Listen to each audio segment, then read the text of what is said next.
ஃபேஷியலையும் நீ வந்து ஃபேஷியல் மட்டும் கற்றுக்கினா போதும், க்ளீனப் மட்டும் கற்றுக்கினா போதும், வெறும் டீடன் மட்டும் கற்றுக்கினா போதும்னு நினச்சேன்னா அது முடியாது. கண்டிப்பாக மந்த்லி ஒரு ஃபேஷியல் எடுக்கும்போது ஒரு சில நாலேஜ் உனக்கு க்ரியேட் ஆகும். ஒரே மாதத்தில் கற்றுக்கினா கண்டிப்பாக முடியாது.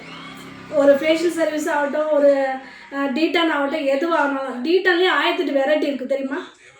டீட்டன்லேயே கோல்டு டீட்டன் இருக்குது, நார்மல் டீட்டன் இருக்குது, ஃப்ரூட் டீட்டன் இருக்குது.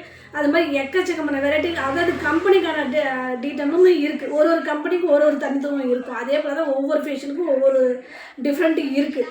அதுபோல் அந்த எல்லாத்தையுமே நம்ம அதை கற்றுக்கணுன்னா அதுக்கு வந்து நாள் தேவை. பசங்களுக்கு சொல்லித்தரதுக்கான நாள் தேவை. பேசிக் பியூட்டிஷனாக ஒரு பேசிக் தான், இல்லைன்னு சொல்லலை.